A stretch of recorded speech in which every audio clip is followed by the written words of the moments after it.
Hi, my name is Annie, and welcome to the Walking Word, where we go through the Holy Bible in a year as part of discipling. We're currently in the book of Joshua, which is about conquest. It's the Israelites conquering the land of Canaan, as God had promised to them it would be their inheritance. We're now in chapter 15, where we're looking at the conquest by Caleb and also what is the heritage of Judah. Yeah. But let's read and see. So in Joshua chapter 15, the lot for the clans of the Judahite tribe fell in extreme south towards the boundary of Edom, the desert of Zin in the Negev. The boundary there ran from the bay that forms the southern of the Salt Sea, southern below the pass of the Akrabim, across the Zin, up to the point of the Kadesh Barnea across to Hebron, and up to Adar. From there, looping around Karka, it crossed to Asmon and then joined in the Wadi of the Egypt before coming out at the sea. This is your southern boundary. The eastern boundary was the Salt Sea as far as the mouth of the Jordan. The northern boundary climbed from the bay where the Jordan meets the sea up to Beth Hogla and ran north of Beth Araba up to Eben, Bohan, Ben, Reuben. Hence climbed to the Debir north of the valley of Achor, okay, in the direction of Gilgal that faces the pass of Adumin on the south side of the wadi. From there, it crossed to the waters of En Shemesh and emerged at En Rogel, climbing again to the valley of Ben Hinnom on the southern flank of the Jebusites, that is Jerusalem. Okay. The boundary rose to the top of the mountain at the northern end of the valley of Rephaim, which bounds the valley of Hinnom. Okay, on the west. From the top of the mountain, it ran to the fountain of the waters of Nephtoah, extended to the cities of Mount Ephron, and continued to Bala or Kiriath Jearim. From Bala, the boundary curved towards the westward of Mount Seir and passed north of the ridge of the mountain Jearim, that is Chesalon. Thence it descended to Beth Shemesh and ran across Timnah. It then extended along the northern flank of Ekron, continued through Shikeron, and across the Mount Bala, thence to include Jabneel before it came out at the sea. The western boundary was the Great Sea and its coast. This was the complete boundary of the clans of the Judahites. Okay. So remember, the Judahites are the ones who now have what we call modern day Jerusalem. Majority of them around that area, the tribe of Judah. As the Lord had commanded, Joshua gave Caleb, son of Jephunneh, a portion among the Judahites, namely Kiriath Arba. Arba was the father of Anak, that is Hebron.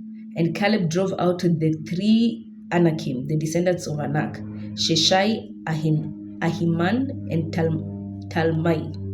Okay. From there, he marched up against the inhabitants of Debir, which was formerly called Kiriath Sephar. Caleb said, I will give my daughter, Aksa, in marriage to the one who attacks Kiriath Sephar and captures it. Othniel, son of Caleb's brother Kenaz, captured it, and so Caleb gave his daughter to Aksa in marriage. Oh, wait a minute. Cousins. Okay, they married. These are cousins.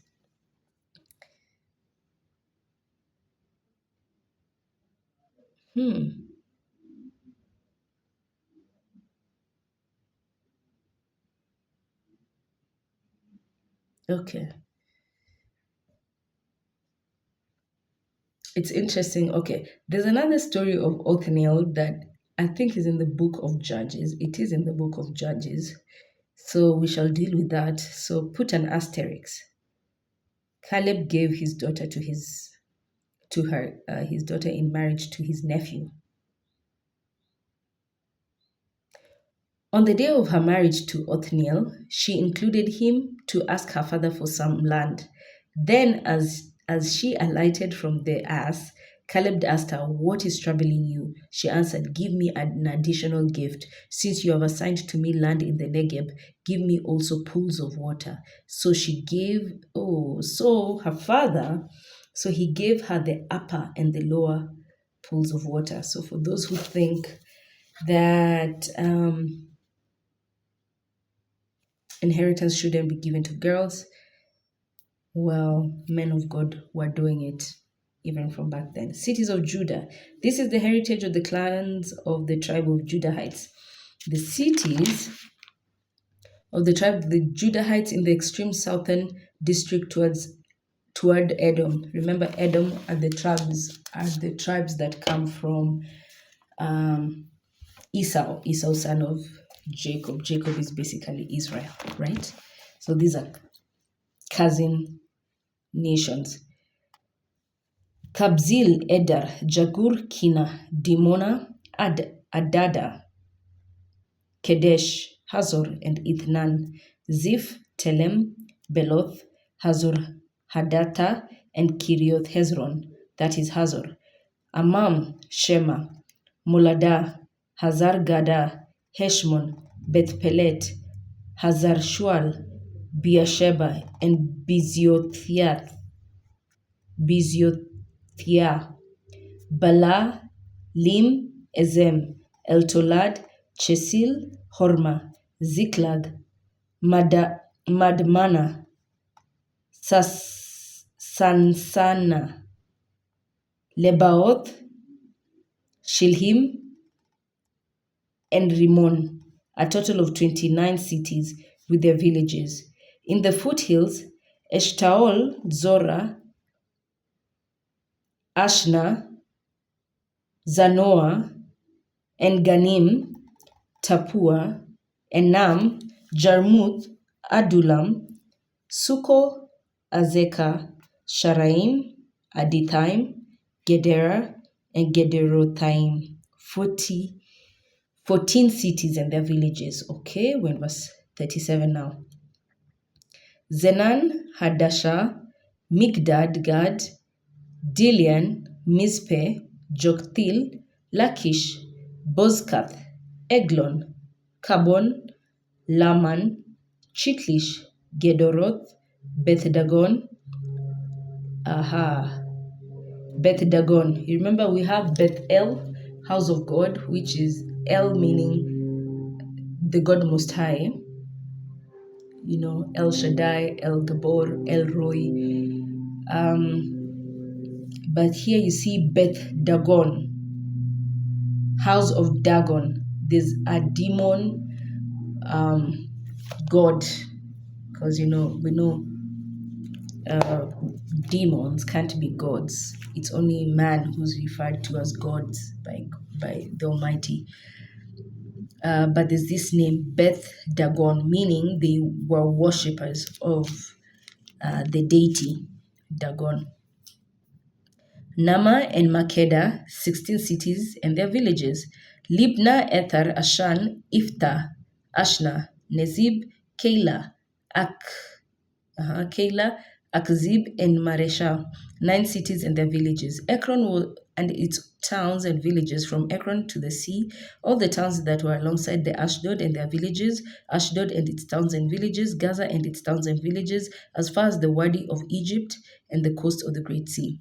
In the mountain region, Shamir, Jatir, Soko, Dana, Kiryasana, that is Debir, Anab, Eshtomo, Anim, Goshen, Holon, and Gilo, 11 cities and their villages.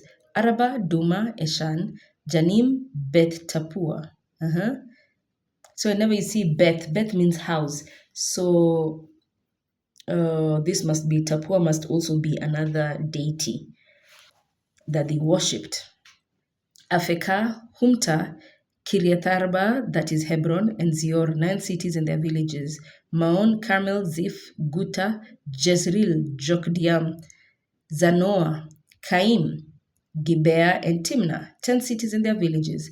Halhul, Bethzur, Gedor, Ma'arath,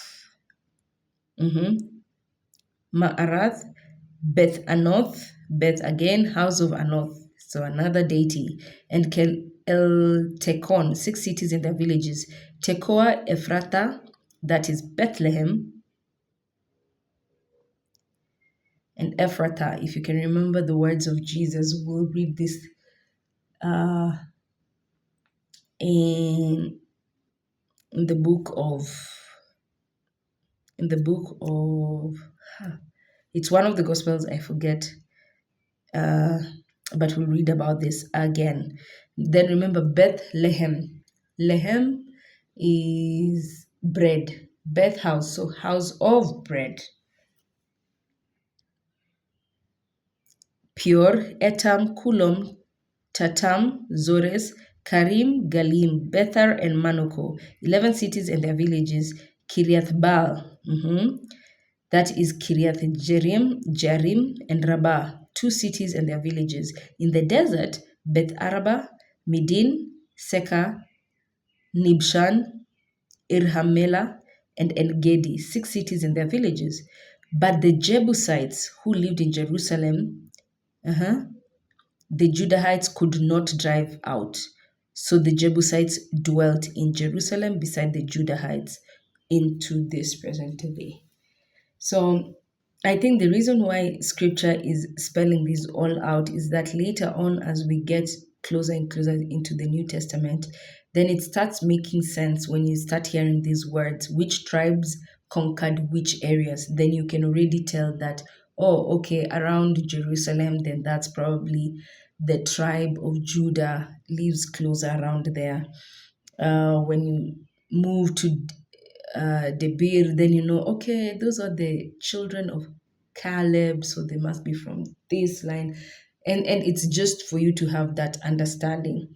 So God is very specific by placing it down so that He's laying the foundation right for you to understand scripture as you move along. Yeah, tomorrow we'll pick up on the tribes of Joseph. Have a blessed day.